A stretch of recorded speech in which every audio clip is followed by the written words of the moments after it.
The massive alien ships appeared in Earth's sky like dark clouds blocking out the sun.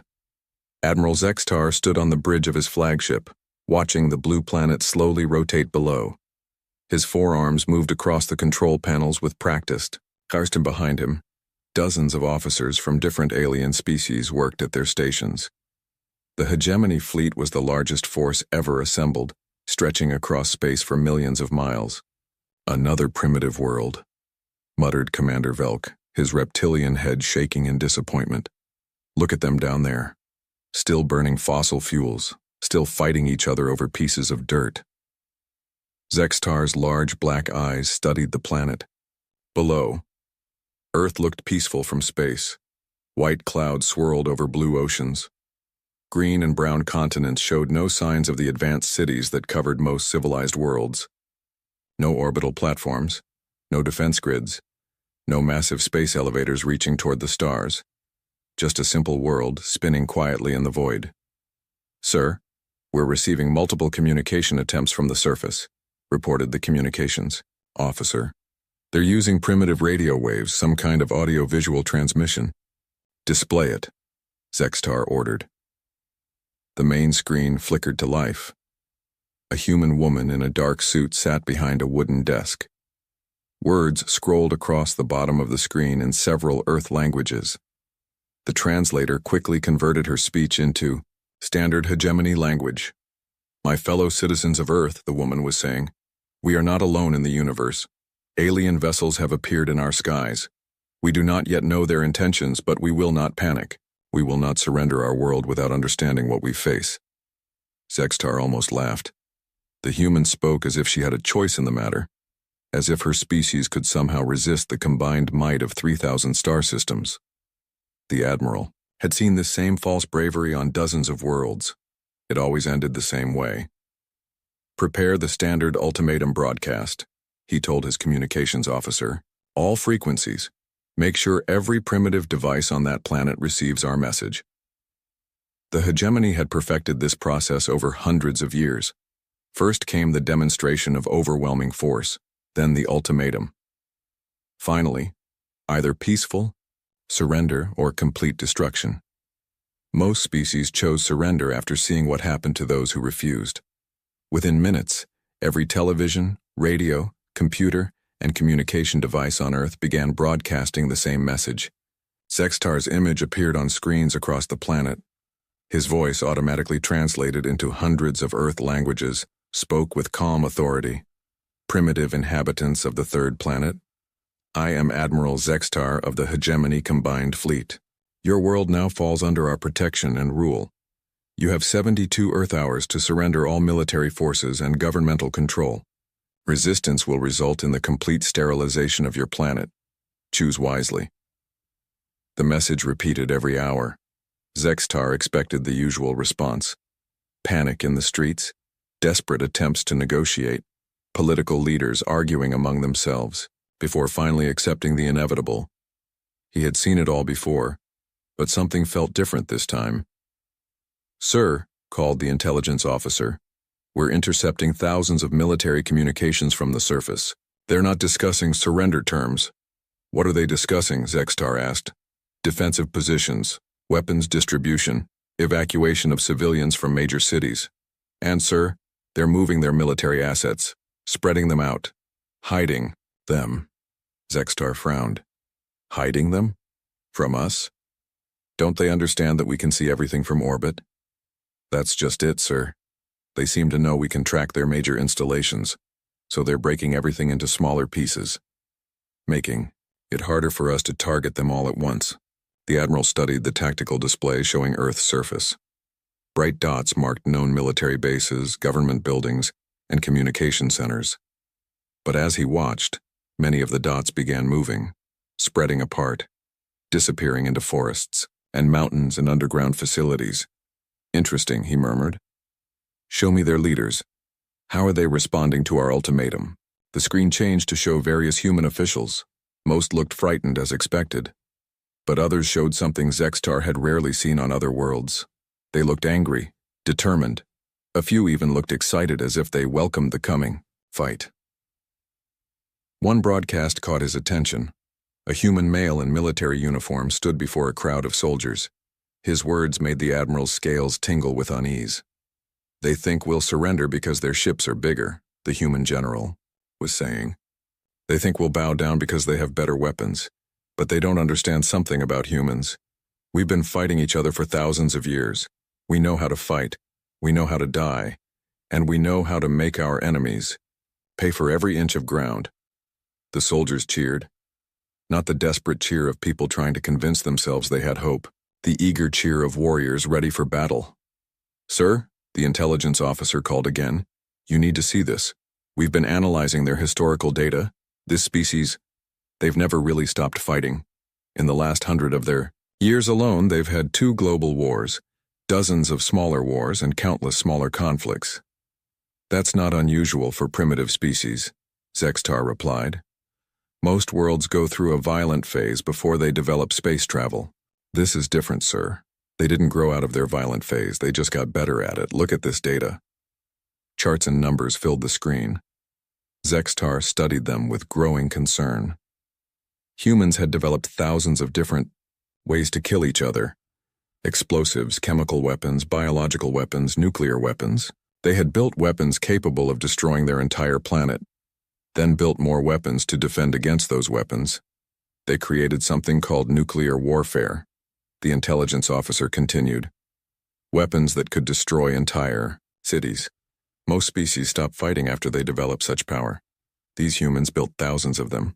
Then they developed entire strategies based on the idea that everyone would die, but the enemy would die worse. Zextar felt a chill run through his body. Mutual destruction? They would destroy themselves to hurt their enemies? It gets worse, sir. They call it deterrence. The threat of total destruction keeps the peace. But look at their smaller conflicts. They still fight constantly. They've developed something they call asymmetric warfare. Small groups using terror tactics against larger forces. And they're very good at it. The admiral stared at the data. Most species the hegemony conquered were peaceful by nature. They fought only when necessary, and they understood when a fight was hopeless. These humans seem to have made fighting into an art form. "Show me their response to our ultimatum," he ordered. The screen displayed a human sitting behind an ornate desk. The translation identified him as President Chen, leader of one of Earth's major governments. The man looked directly into the camera with calm, steady eyes. "To the alien force now threatening our world," Chen began, "I speak for all of humanity when I say this. We have received your ultimatum. We understand your terms. Our answer is no." Zextar leaned forward in his command chair. "Humanity has never known peace," Chen continued. "We were born in conflict. We were raised in war. We have spent our entire history learning how to fight, how to survive, and how to win against impossible odds. You see us as primitive. We see ourselves as experienced." The human leader stood up, placing his hands on the desk. "You offer us slavery disguised as protection. You threaten us with death if we refuse. But you don't understand humans. We would rather die free than live as slaves. You want this world? Come and take it. But know this. We will not surrender. We will not submit. And we will teach you why humans have never stopped fighting." The broadcast ended. Silence filled the bridge of the hegemony flagship. "Sir," whispered Commander Velk, "surely they're bluffing. No species would choose certain death over reasonable surrender terms." Zextar studied the tactical display showing Earth. More military units were moving. Civilian populations were being evacuated from cities. But not to surrender. Points. They were moving to defensible positions in mountains and forests. Supply depots were being created in hidden locations. The entire planet was preparing for war. "Signal the fleet," the admiral ordered. "All ships to battle readiness. Begin standard pacification procedures in 12 hours. "Sir," asked the communications officer, "should we offer them one final chance to surrender?" Zextar thought about the human leader's words, about the data showing thousands of years of constant warfare. About the eager expressions on the faces of human soldiers preparing for battle. "No," he said quietly. "I don't think they would accept." As Earth continued to spin below, both sides prepared for a conflict that would change the galaxy forever. The hegemony had expected another easy conquest. The humans had expected this day to come eventually. Neither side truly understood what they were about to face. In the depths of space, alien ships powered their weapons and prepared to teach another primitive world the price of defiance. On the surface of Earth, humans checked their weapons and prepared to show the galaxy what happened when someone threatened their freedom. The 72-hour countdown had begun, but both sides already knew there would be no surrender. There would be only war. The first alien bombs fell on Earth exactly 72 hours after the ultimatum ended. Zextar watched from his command ship as bright flashes erupted across the planet's surface. The hegemony had chosen their targets carefully. Military bases, government buildings, communication centers, nuclear facilities, all the standard targets that had worked on every other world. "Direct hits on all primary targets," reported the weapons officer. "Pentagon destroyed. Cheyenne Mountain Complex eliminated. All major military headquarters show complete destruction." Zextar nodded. This was how it always went. Shock and awe. Destroy the enemy's ability to coordinate resistance. Most species surrendered within hours of seeing their command structure vaporized. "Sir, we're detecting massive communication activity from the surface," called the intelligence officer, "but it's not coming from government channels." "What do you mean?" "The humans appear to have backup communication systems, civilian networks, something they call the Internet. It's routing around the damage automatically." On the main screen, intercepted human communications flowed past in dozens of languages. The translator worked overtime to convert them to standard hegemony language. Zextar read message after message with growing confusion. Washington hit. Moving to Site R. Pentagon. Down, authority transferred to Mobile Command 1. Cheyenne Mountain destroyed. NORAD backup active at Peterson. "How many backup facilities do they have?" Zextar muttered. "We're still counting, sir. It appears they built their entire military structure with the assumption that any major facility could be destroyed at any time. They have backup facilities for their backup facilities." This was new. Most species kept their command structure centralized for efficiency. The humans seemed to have made inefficiency into a survival trait. "Begin Phase 2, Zextar ordered. "Target their civilian infrastructure, power plants, water treatment, transportation hubs. Cut off their ability to support military operations." More lights flashed across Earth's surface as alien weapons struck their targets. Power grids went dark, water stopped flowing, roads and bridges crumbled under alien fire. "Sir," the intelligence officer called, "you need to see this." The main screen showed footage from Earth's surface. In a city where the power plant had been destroyed, humans were setting up small generators and solar panels. Where bridges had been destroyed, they were building pontoon crossings and using boats. Where water treatment plants were gone, they were digging wells and setting up filtration systems. "How quickly are they adapting?" Zextar asked. "Too quickly, sir. It's like they planned for this exact scenario. They're not panicking, they're not fleeing, they're just switching to backup systems and continuing to fight." Commander Velk stepped forward. "Sir, perhaps we should move to ground assault. Put troops on the surface and take control directly." Zextar considered this. The hegemony Marines were well-trained and well-equipped. They had conquered dozens of worlds through ground assault when orbital bombardment wasn't enough. "Very well. Prepare the assault shuttles. We'll take their moon first as a staging area, then move to the planet itself." The attack on Luna began at dawn, Earth time. Hundreds of hegemony assault craft descended on the moon's mining facilities and research stations. The aliens expected minimal resistance. Human space presence was limited, and the moon had no atmosphere to support large-scale combat. What they found instead was a trap. The first shuttles landed near the main mining complex without incident. Hegemony Marines poured out of their craft and advanced on the facility. Human defenders fired from prepared positions, but their weapons seemed primitive compared to alien technology. The Marines advanced steadily, pushing the humans back. Then the explosions began. The entire mining complex erupted in a chain reaction that could be seen from Earth. The blast was so massive it cracked the moon's surface and sent debris flying into space. 3 hegemony cruisers orbiting nearby were destroyed by chunks of rock traveling at incredible speed. On the flagship, Zextar stared at the tactical display in shock. Where the mining facility had been, there was now a crater several miles wide. "What happened?" he demanded. "The humans rigged the entire facility to explode," reported the weapons officer. "They used mining charges, fuel reserves, everything. They turned their own base into a weapon. But their own people were inside. They killed their own defenders." "Yes, sir. Along with 200 of our Marines." Zextar felt something he had never experienced before. Not fear, exactly, but a deep unease. What kind of species destroyed their own facilities rather than let them be captured? What kind of warriors chose mutual destruction over defeat? "Sir, incoming transmission from the surface," called the communications officer. A human woman appeared on the screen.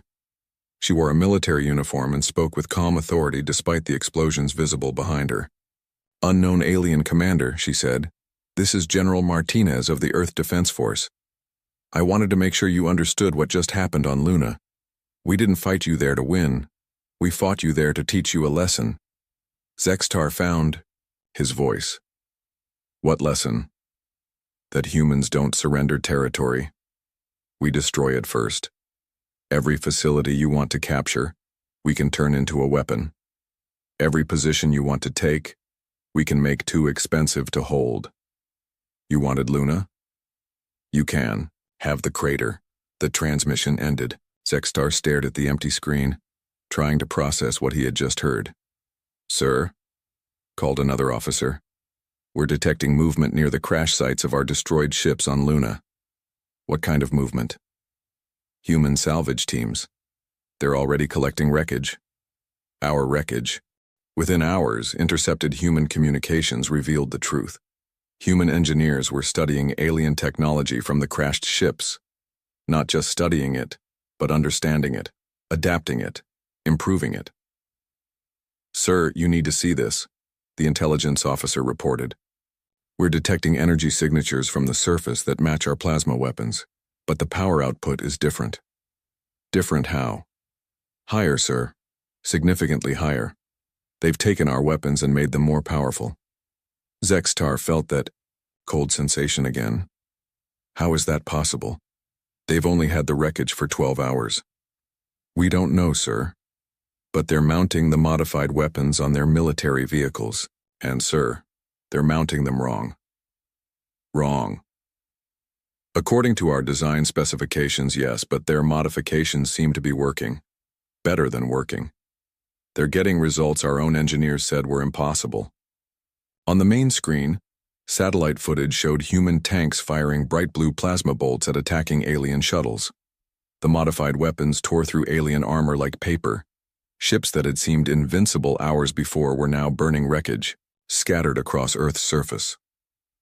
"How are they learning so fast?" Zextar whispered. The intelligence officer looked up from his console. "Sir, I've been studying their historical data. This species doesn't just fight constantly. They learn constantly. Every war teaches them new tactics. Every defeat teaches them new strategies. They've been practicing adaptation for thousands of years." More reports flooded in. Human forces had reverse-engineered alien communication systems and were jamming hegemony frequencies. They had analyzed alien armor and developed weapons specifically designed to penetrate it. They had studied alien tactics and prepared countermeasures for every standard hegemony strategy. "Sir, the human General Martinez is requesting another communication," reported the communications officer. "Put her through." The human woman appeared on screen again. This time she was standing in what looked like a research facility. Behind, her scientists worked frantically on pieces of alien technology. "Admiral Zextar," she said, somehow knowing his name. "Thank you for the gifts. Your plasma weapons are quite impressive, ours are better." "How do you know my name?" Zextar demanded. "We decrypted your command codes from the wreckage on Luna. We know the names of all your senior officers. We know your fleet composition.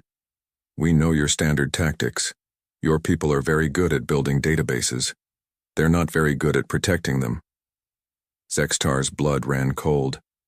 Impossible. Our encryption is unbreakable.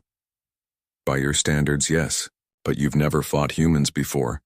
We've been breaking each other's codes for centuries. We're very good at it. Martinez smiled, and it was not a pleasant expression. We're very good at a lot of things you haven't encountered yet. The transmission ended again. Zextar turned to his intelligence officer. Status report. Complete. Assessment. Sir, the humans have exceeded all projections. They're adapting faster than any species we've encountered. They're using our own technology against us, and sir, they're enjoying it. Enjoying it? Their communications are full of excitement. They're not fighting because they have to. They're fighting because they want to. This is what they do. This is what they're good at. Zextar looked at the tactical display showing Earth. Red dots marked ongoing battles across the planet's surface. But there were far more red dots than there had been that morning. The humans weren't just defending. They were attacking. Using captured alien technology, they were launching raids on hegemony positions, taking prisoners, capturing more equipment, learning more about their enemies. Sir, called the communications officer, we're receiving reports from the other fleets in our sector. They're requesting immediate reinforcements. Other fleets? What other fleets? The ones attacking human colonies on other worlds, sir. The humans on those worlds are fighting back too. And, sir, they're coordinating with Earth somehow. Sharing information, sharing tactics. Zextar realized with growing horror that the hegemony had made a fundamental miscalculation. They had thought they were conquering a single world. Instead, they had declared war on an entire species that was spread across dozens of worlds, a species that shared information instantaneously and adapted to new threats faster than any enemy they had ever faced. Admiral, Commander Velk said quietly, perhaps we should consider negotiating with them. Negotiating? Zextar laughed bitterly. Did you see the expression on that human general's face? She doesn't want to negotiate. She wants to fight. They all want to fight. Then what do we do? Zextar stared at the planet below. Earth continued to spin peacefully, but he knew that peaceful appearance was a lie. Down there, an entire species was preparing for a war that could last years, decades, generations. We escalate, he said finally. Bring in the reserve fleets. All of them. If the humans want a war, we'll give them one they can't win. But even as he gave the order, Zextar wondered if the hegemony truly understood what they were getting into. The humans had already proven they were willing to destroy their own facilities rather than surrender them. They had shown they could adapt alien technology faster than should be possible. They had demonstrated tactical thinking that bordered on insanity. What would they do when the real war began? Captain Sarah Martinez watched the alien dreadnought grow larger through the viewport of her stolen shuttle. The massive ship stretched for miles, its biomechanical hull pulsing with organic lights. She had been planning this mission for 3 weeks, ever since Earth scientists figured out how to override alien ship controls. Martinez to command, she spoke into her communicator. Beginning final approach. Target confirmed as the Hegemony Mobile Command Station. Copy that, Sarah, came the reply from General Rodriguez back on Earth. Are you sure about this? We could find another way. Sarah smiled grimly. General, with respect, this is the human way. We don't find other ways. We find the way that hurts the most. Behind her, the rest of her team made final preparations. Lieutenant Chen checked the explosive charges they had rigged throughout the shuttle. Sergeant Williams verified that their captured alien weapons were fully charged. Corporal Jackson monitored the alien ship's defensive systems. Captain, Jackson called, their shields are still down. They think we're one of their own shuttles returning from a raid. Perfect. Chen, how long until detonation? 30 seconds after impact, Captain. That should give us time to broadcast the message before we blow. Sarah nodded. The message was the important part. Not the destruction of the command ship, though that would certainly hurt the aliens. The message was what would change everything. The shuttle passed through the dreadnought's landing bay shields and settled onto the deck with a soft thud. Alien technicians approached to service what they thought was one of their own craft. They never saw the humans coming. Sarah's team moved quickly and silently through the ship's corridors. Their stolen alien uniforms and forged identification codes got them past most security checkpoints. The few guards they encountered died before they could raise an alarm. "Command center dead ahead," whispered Chen, consulting the alien ship, schematics they had downloaded from captured computers. The command center was massive, filled with alien officers from dozens of different species. At the center, Admiral Zextar stood before a holographic display showing the current state of the war. Sarah could see red markers indicating human resistance all across the galaxy. "Now," she whispered. The team struck simultaneously. Alien officers fell before they could react. Sarah reached the main communication console and began uploading her pre-recorded message to every hegemony frequency. "Attention all hegemony forces," her voice began, broadcasting across the alien fleet. "This is Captain Sarah Martinez of the Earth Defense Force. You wanted to see how humans fight? You wanted to understand why we won't surrender? Let me show you." On the main screen, footage began playing. Not propaganda or carefully selected clips, but raw historical data that human intelligence had prepared specifically for this moment. "This is how humans fight." Sarah's voice continued as the images showed ancient battles, medieval sieges, and modern warfare. "We have been fighting for 10,000 years. We have fought with sticks and stones. We have fought with swords and guns. We have fought with nuclear weapons that could destroy our entire planet." The footage shifted to show human civilians during wartime. Ordinary people building bombs in their basements during World War II. Children learning to fight in schools during conflicts across Earth's history. Elderly people taking up arms to defend their homes. "You think you understand warfare because you have conquered weak species that surrendered when faced with superior force," Sarah continued. "But humans don't surrender when faced with superior force. We study it. We adapt to it. We find ways to turn your strength against you." More footage played. Human engineers reverse engineering captured alien technology. Human soldiers using improvised weapons to destroy alien vehicles. Human civilians turning their own cities into death traps for invading forces. "You offered us slavery or death. We choose death, but not just our own death. Your death. Because that's what humans do. We don't fight to win. We fight to make sure you lose." Admiral Zextar finally broke from his shock and lunged toward the communication console, but Sarah was ready for him. Her stolen alien weapon fired once, dropping the Admiral to the deck. 10 seconds to detonation, Chen reported calmly. Sarah continued broadcasting as explosions echoed through the ship. "Every human you kill will be replaced by 10 more who have learned from their death. Every ship you destroy will teach us how to destroy yours better. Every victory you claim will show us your weaknesses." 5 seconds, Chen said. "You wanted this war," Sarah said, looking directly into the alien commander's dying eyes. "You're going to get it. All of it. Until one of us is completely destroyed. And humans have been practicing for this fight longer than your species has existed." The shuttle's charges detonated, tearing through the Dreadnought's command center and reactor core. The explosion was visible from Earth, a brief new star in the night sky that marked the death of the hegemony's most powerful warship. But the real damage was just beginning. Across the galaxy, alien commanders watched the footage that Sarah Martinez had broadcast. They saw human history laid bare, the wars, the weapons, the absolute refusal to accept defeat even when defeat meant survival. On the Kalari homeworld, peaceful traders watched footage of human kamikaze pilots diving their planes into enemy ships during World War II. The Kalari had never seen anything like it. The concept of voluntary suicide to harm an enemy was completely foreign to their culture.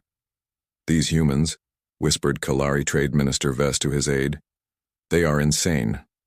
"Yes, Minister. But effectively insane." On the Vorthak military command ship, officers studied footage of human guerrilla warfare. Small groups of humans using improvised weapons to defeat much larger, better-equipped forces. The tactics were primitive by Vorthak standards, but they worked. Again and again throughout human history they worked. "How do you fight an enemy that doesn't fear death?" asked Commander Thek. "You can't," replied his second-in-command.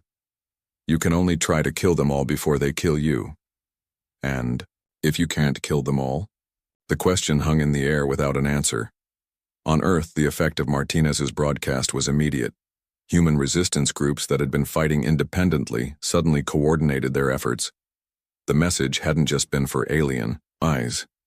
Hidden in the historical footage were tactical codes and strategic information that allowed human forces across the planet to synchronize their attacks. General Rodriguez stood in the underground bunker that served as Earth's new command center. Around him, officers coordinated strikes on alien positions worldwide. The tactical display showed a planet in flames, but those flames were burning alien invaders as often as human defenders. "General," called his intelligence officer, "we're receiving reports from the outer colonies. The aliens are pulling back from several worlds." "Pulling back? Why?" "Unknown, sir. But we're also detecting increased military chatter in the hegemony fleet. Their commanders are requesting additional forces. Lots of additional forces." Rodriguez smiled grimly. "They're starting to understand." "Understand what, sir?" "That they're not fighting a war of conquest anymore. They're fighting a war of survival." The proof came within days. Dr. Elena Vasquez, working in a hidden laboratory beneath the ruins of Mexico City, completed her latest project. She had been studying captured alien biotechnology for weeks, looking for weaknesses in the organic components that made up hegemony ships. "General Rodriguez," she reported via encrypted communication, "I've found it. The vulnerability we've been looking for." "What kind of vulnerability, Doctor?" "The aliens integrated biological systems into their technology to make it self-repairing and adaptive. But biological systems have biological weaknesses. I've developed a virus that specifically targets the organic components in their ships." "A computer virus?" "No, sir. A biological virus. It attacks the living tissue in their technology and causes cascade failures throughout their systems. One infected ship can spread it to any other ship that connects to their network." Rodriguez leaned back in his chair. "Doctor, are you telling me you've turned disease into a weapon?" "Sir, humans have been using biological warfare for thousands of years. We just usually used it against each other. This time, we're using it against aliens who thought they were immune to our primitive tactics." The first test of Vasquez's virus came during a battle over the ruins of Tokyo. Human forces lured an alien squadron into attacking a seemingly vulnerable position. When the aliens moved in for the kill, they found crashed human shuttles apparently abandoned on the battlefield. The aliens began salvaging the human technology, connecting it to their own systems to analyze it. Within hours, their ships began experiencing system failures. Weapons stopped working. Life support failed. Navigation systems crashed. The entire squadron was dead in space within a day. "How is this possible?" Admiral Zextar demanded from his replacement flagship. "Our biotechnology is specifically designed to resist biological attacks." "The humans have created something new," his science officer reported. "A hybrid organism that targets the specific proteins used in our biomechanical interfaces. It spreads through direct contact or data transmission." "Data transmission, you mean?" "Yes, sir. Every time we connect to an infected system, we risk spreading it to our own ships. The humans have weaponized information itself." Across the galaxy, hegemony forces began experiencing the same problems. Ships that had operated flawlessly for decades suddenly began failing. Supply lines that depended on biomechanical systems collapsed. Communication networks that relied on organic components went silent. The Hegemony Council convened an emergency session on their homeworld, light years from the fighting. Representatives from dozens of species gathered to discuss what many were beginning to call the human problem. "Honored colleagues," began Council Speaker Zith, "we face an unprecedented situation. A primitive species has not only resisted our conquest, but has begun to threaten our very survival. They're just one species on one world, protested Representative Kroll of the Vorthak. Surely we can overwhelm them with sheer numbers. One world, Speaker Zith activated a holographic display showing the current state of the war. They have colonies on 47 worlds. They have ships in 30 star systems. And every day they capture more of our technology and use it against us. The display showed the spreading effects of human resistance. Alien supply convoys under constant attack. Military bases abandoned after human infiltration made them unusable. Entire sectors where hegemony forces had simply retreated rather than continue fighting an enemy that seemed to grow stronger with every defeat. What do they want? Asked Representative Vess of the Kalari. Surely we can negotiate some kind of peace. They don't want anything, replied Zith grimly. That's what makes them so dangerous. They're not fighting for territory or resources or political advantage. They're fighting because someone attacked them. And they won't stop fighting until that someone is destroyed. All of us? Whispered Representative Thorne of the Draxii. They want to destroy all of us? No, Zith said quietly. They want to destroy the idea that someone can attack them and get away with it. We could retreat to the far edge of the galaxy and they would follow us. We could hide on barren worlds with no strategic value, and they would find us. Because this isn't about conquest anymore. This is about principle. What principle? That nobody threatens humanity and lives to tell about it. The session ended with no resolution. For the first time in hegemony history, the Council could not agree on how to proceed. Some wanted to escalate the war and crush humanity through overwhelming force. Others wanted to withdraw and hope the humans would be satisfied with driving them away. A few suggested immediate surrender. But as reports continued to arrive from the front lines, one thing became clear to everyone in the room. The humans weren't interested in their debates, or their politics, or their internal struggles. The humans were only interested in winning, by any means necessary, at any cost, for as long as it took, and they were very, very good at it. Agent Michael Chen moved through the corridors of the hegemony capital ship like a ghost. His stolen alien uniform and forged biometric implants had gotten him past 6 security checkpoints. The biovirus his team had released into the ship's systems 3 days ago had disabled most of the automated defenses. Now he just had to reach the central communication array without being discovered. Behind him, the rest of his Black Ops team followed in single file.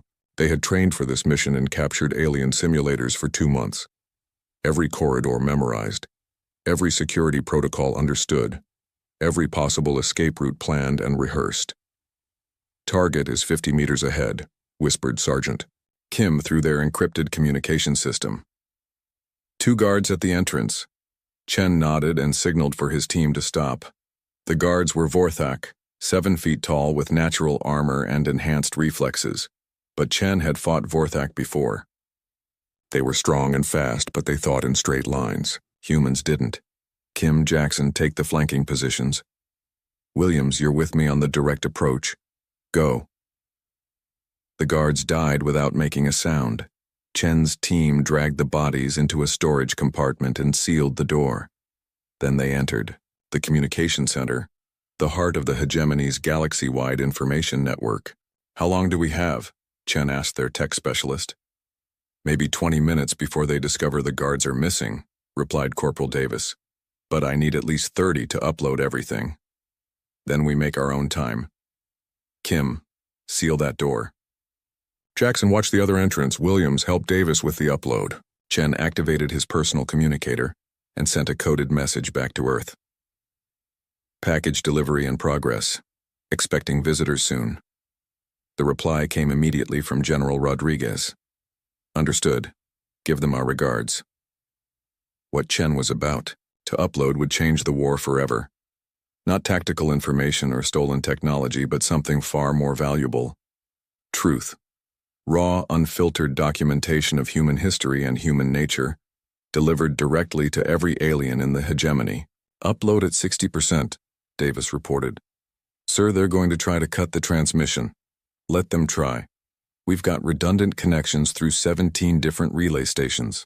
They'd have to destroy half their communication network to stop us. Alarms began blaring throughout the ship. Chen could hear running footsteps in the corridors outside. The hegemony forces had discovered their presence, but it was too late to stop the upload. 80%, Davis called. Explosions echoed through the ship as human sabotage charges detonated in key systems. Chen's team wasn't the only group of humans aboard the capital ship. While they handled the upload, other teams were ensuring the ship would never threaten another human world. 95%. Almost there. The door burst open and alien soldiers poured into the room. Chen's team opened fire with captured hegemony weapons, cutting down the first wave of attackers. But more kept coming. Upload complete, Davis shouted. Message is broadcasting on all frequencies. Good, Chen said, switching to his backup weapon as his primary ran out of ammunition. Williams, activate the ship charges. Time to go home. Sir, the escape pods are blocked. We're not getting off this ship. Chen smiled. I know, that was always the plan. Across the galaxy, every hegemony communication device began receiving the same transmission. Not propaganda or military intelligence, but a comprehensive documentary of human history. Everything. The wars, the genocides, the struggles, the triumphs. All of it narrated by human historians who explained not just what had happened, but why. My name is Dr. Sarah Kim, the transmission began, and I am a historian from the University of New Tokyo. What you are about to see is the complete military history of the human species. We are showing you this not to frighten you, but to help you understand what you have awakened. The footage began with prehistoric humans hunting mammoths with spears. It showed the development of agriculture, the rise of cities, and the inevitable conflicts that followed. But it wasn't just a timeline of wars, it was an explanation of human psychology. Humans are persistence hunters, Dr. Kim explained as footage showed ancient humans tracking prey across vast distances. We evolved to never give up. When other predators get tired, we keep going. When other species surrender, we keep fighting. This is not a choice for us. This is what we are. On the Kalari homeworld, Trade Minister Vess watched the transmission with growing horror. The footage showed human conflicts throughout history, not just the battles, but the aftermath. Humans fighting from the ruins of their own cities, continuing to resist even when their cause seemed hopeless. Turn it off, he ordered his aide. I can't, Minister. It's broadcasting on all frequencies, even our emergency channels. Then leave the room, I don't want to see any more. But Vess couldn't look away. The transmission showed the siege of Leningrad, where humans had held out for nearly 3 years, while starving. It showed the Warsaw Ghetto uprising, where humans fought against impossible odds, simply to die with dignity. It showed the atomic bombing of Hiroshima and Nagasaki, and how the humans had rebuilt their cities and continued living. This is what humans do when you try to destroy them, Dr. Kim's voice explained. They rebuild, they adapt, they remember, and they never, ever forgive. On the Vorthak command ship, military officers watched footage of human asymmetric warfare. Small groups using improvised weapons against superior forces. Guerrilla tactics that had been developed and refined over thousands of years of human conflict. How do you fight an enemy like this? Asked Commander Thek. You don't, replied his aide. You survive them. The transmission continued for 6 hours, covering every major human conflict from the Stone Age to the present war. It showed human resilience in the face of disaster, human ingenuity in the development of weapons, human cruelty in the treatment of enemies. But most importantly, it showed human memory. We remember everything, Dr. Kim said as the transmission neared its end. Every battle, every defeat, every victory. We study our own history obsessively because we know that the next war is always coming. And when it comes, we will be ready. The final segment showed recent footage from the current war. Human forces adapting alien technology faster than should be possible. Human civilians volunteering for suicide missions without hesitation. Human scientists developing weapons that the aliens had thought impossible. You invaded our worlds thinking we were primitive, Dr. Kim concluded. You were wrong. We are not primitive. We are experienced. We have been fighting longer than your species have existed. We have developed strategies and tactics and weapons that you cannot imagine. and we will use all of them against you until you are defeated. The transmission ended with a simple message scrolling across the screen in every known alien language. This is what you chose when you attacked humanity. This is what you will face until you surrender or die. Choose wisely. The effect was immediate and devastating. On dozens of worlds, hegemony member species began withdrawing their support from the war effort. The Kalari Trade Federation announced that their ships would no longer transport hegemony military supplies. The Draxi Science Collective recalled their technical advisors from military projects. The Zephyrian Mining Consortium cut off shipments of strategic minerals. They're abandoning us, Admiral Zextar reported to the Hegemony Council via emergency transmission. Half our member species have declared neutrality. The other half are actively withdrawing support. What are their reasons? Asked Council. Speaker Zith. Fear, Zextar replied bluntly. They've seen what humans do to their enemies. They don't want to be associated with us when the humans win. When they win? Not if they win? Speaker, I've been fighting these humans for 8 months. They're not trying to defeat us, they're trying to eliminate us. Every battle teaches them something new about our weaknesses. Every captured ship gives them more technology to use against us. Every day we continue this war, they get stronger, and we get weaker. The council session was interrupted by emergency alerts from across the galaxy.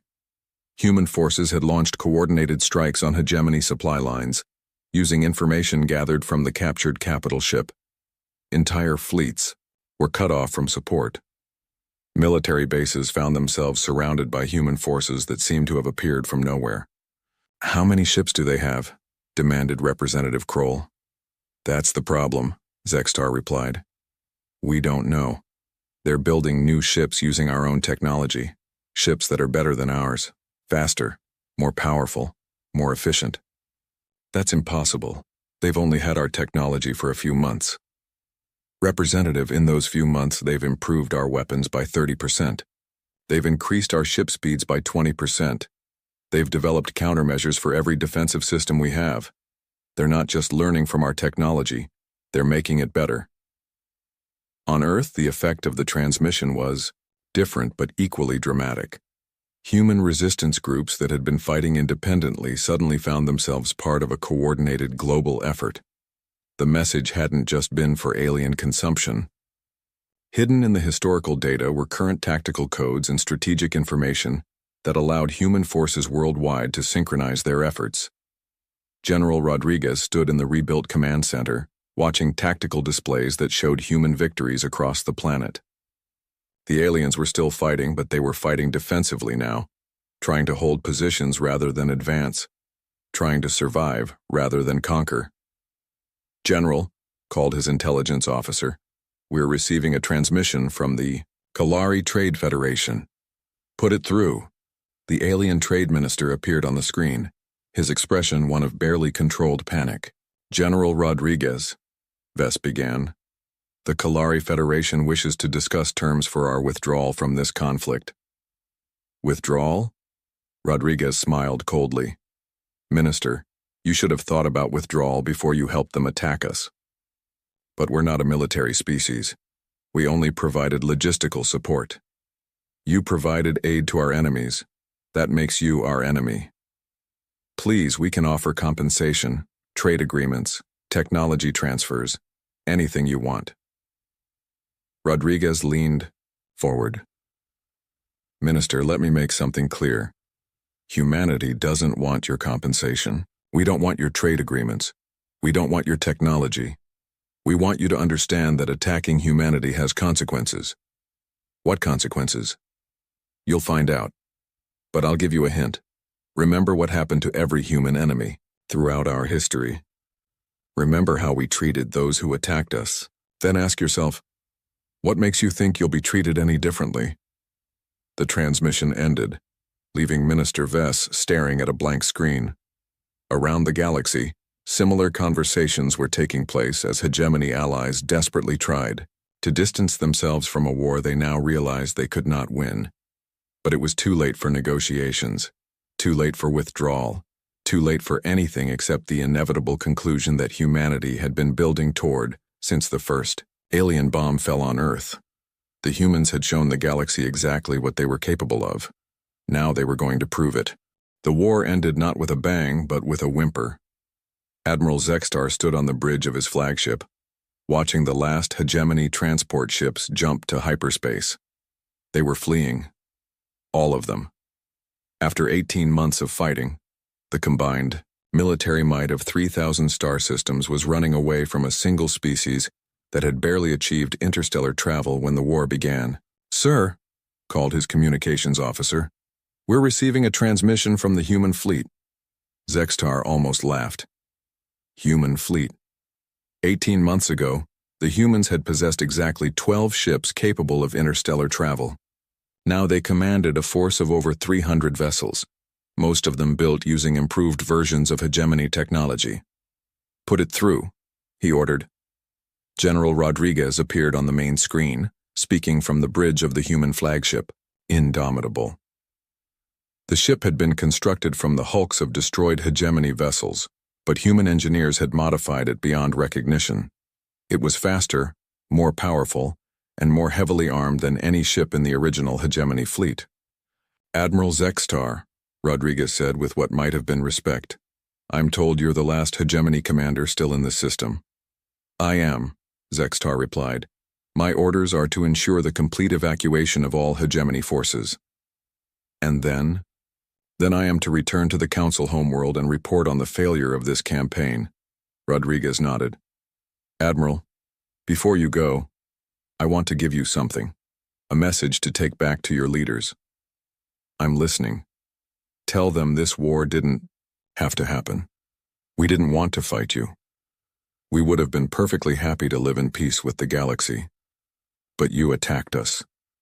You threatened our children. You tried to enslave our worlds. So we responded the only way humans know how.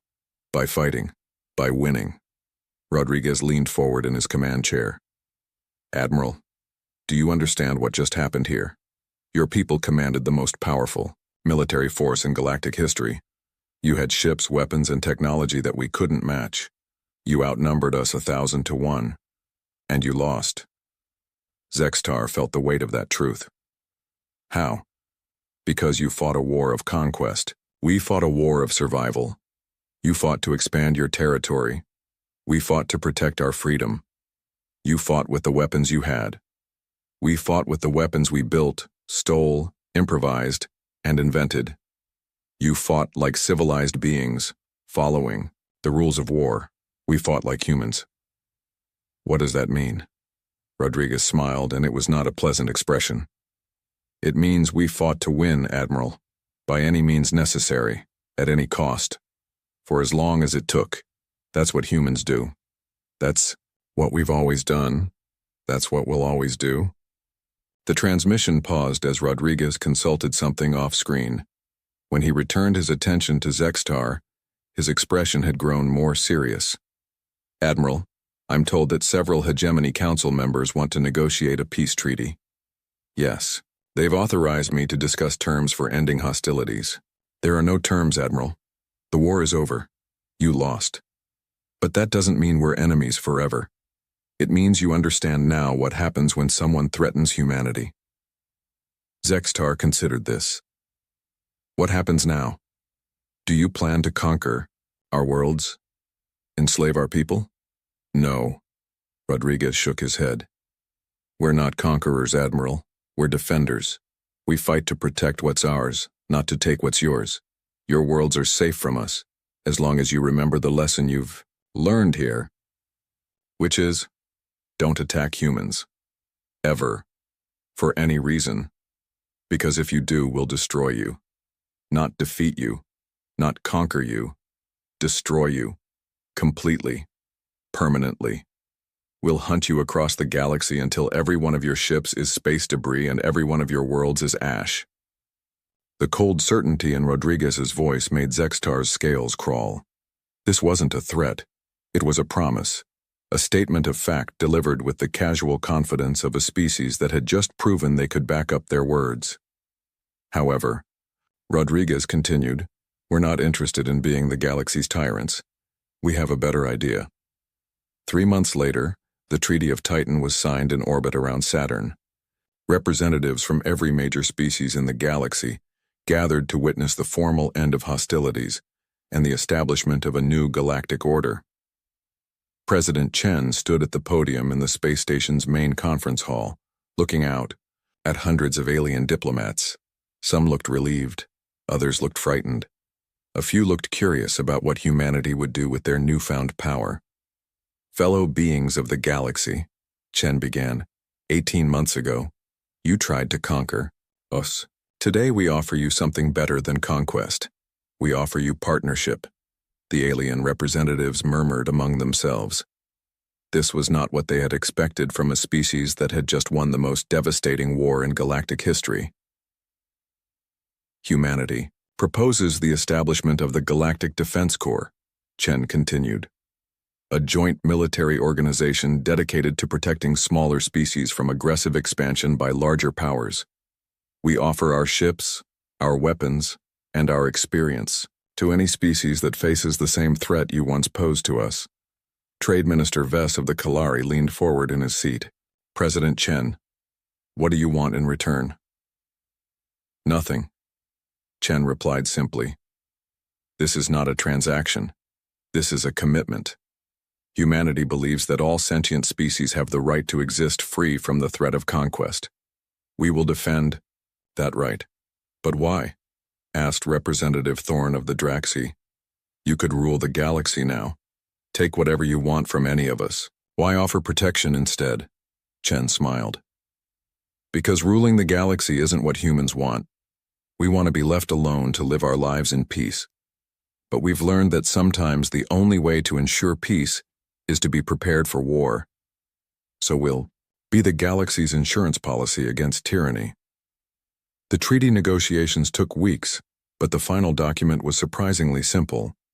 The Galactic Defense Corps would be headquartered on Earth, with regional offices on human colonies throughout. Known space, any species facing military aggression could request assistance. The response would be swift, decisive, and absolutely devastating to the aggressor.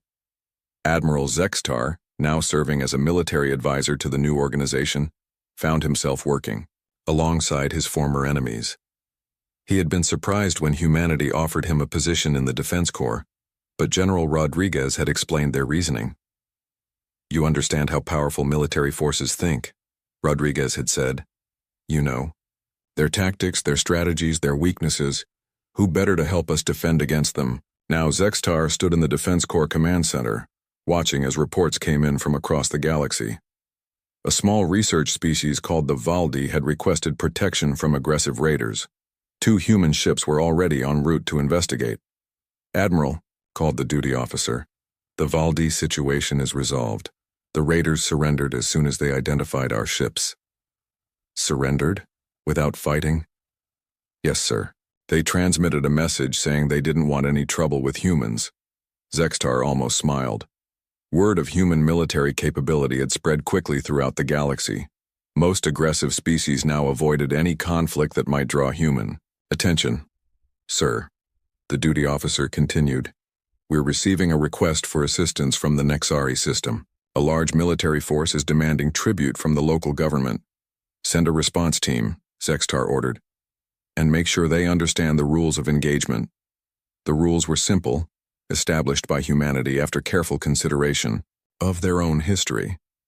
Any species that attacked civilian populations would face immediate retaliation. Any military force that refused to withdraw when ordered would be destroyed. Any government that used force to suppress smaller species would find themselves dealing with very angry humans. The system worked because everyone understood that humanity had the capability and willingness to enforce it. The galaxy had seen what happened to the hegemony. No one wanted to experience that firsthand. 6 months after the Treaty of Titan, Minister Vess visited Earth for the first time. He stood in the observation deck of the orbital station above Earth, looking down at the blue planet that had changed. Galactic history. It's beautiful, he told his human guide, Ambassador Williams. Hard to believe such a peaceful-looking world produced such fierce warriors. Looks can be deceiving. Williams replied. But that's true of most things about humans. Ambassador, may I ask you something? Of course. Do humans really enjoy fighting as much as it appears? Williams thought for a moment. Minister, humans don't enjoy fighting. We enjoy winning. There's a difference. Fighting is just what we do when someone threatens what we care about, and we're very good at it because we've had a lot of practice. But the war with the hegemony? Your people seemed almost excited about it. We were. Williams smiled. Not because we wanted to hurt anyone, but because we finally had a chance to use all those skills we'd developed fighting each other. For the first time in human history, we were united against a common enemy. All of our military knowledge, all of our technological innovation, all of our tactical experience focused on a single goal. It was exhilarating. Vess shuddered. Terrifying, you mean? For our enemies, yes. For us, it was just what we're good at. Below them, Earth continued its ancient rotation. Cities glowed with warm light. Ships moved between the planet and its orbital facilities. Children played in parks while their parents worked in offices and factories. It looked like any civilized world in the galaxy. But Vess knew better now. He had seen the footage. He had read the reports. He had watched humans fight with the intensity that bordered on madness and a competence that defied logic. Ambassador, he said quietly, I'm glad. Humans are on our side now. So are we, Minister. So are we. In the years that followed, the galaxy settled into a new kind of peace. Not the imposed order of the old hegemony, but a genuine stability based on mutual respect and the knowledge that aggressive expansion would be met with overwhelming force. The Galactic Defense Corps responded to conflicts across known space, always with the same message. Leave the peaceful species alone or deal with humanity. Most potential aggressors chose to leave the peaceful species alone. Those who didn't learn why the war between humanity and the hegemony had ended with humanity's victory. They learned what happened when a species that had spent thousands of years perfecting the art of warfare decided that someone needed to be stopped. They learned that humans didn't fight to show how advanced they were. They fought to show how far they were willing to go. And the galaxy was a safer place because of it. The final entry in Admiral Zextar's official report to the former Hegemony Council summarized the entire conflict in a single paragraph. We believed that technological superiority guaranteed victory. We believed that overwhelming force would ensure rapid surrender. We believed that primitive species could not resist advanced civilizations. We were wrong on all counts. Humanity has taught the galaxy that the most dangerous enemy is not the one with the best weapons, but the one with the strongest will to use them. They have proven that sometimes the greatest military advantage is simply refusing to accept defeat. The hegemony fell not because humans were stronger, but because they were more determined. Future conflicts should take this lesson into account. It is not enough to be able to destroy your enemy. You must also be willing to pay any price to achieve that destruction. Humans are willing. Most species are not. This is why they won, and why they will continue to win any conflict they choose to fight. The report was classified and stored in the deepest archives of the former hegemony worlds, but its conclusion was already spreading throughout the galaxy, carried by traders and diplomats and military officers who had witnessed the war firsthand.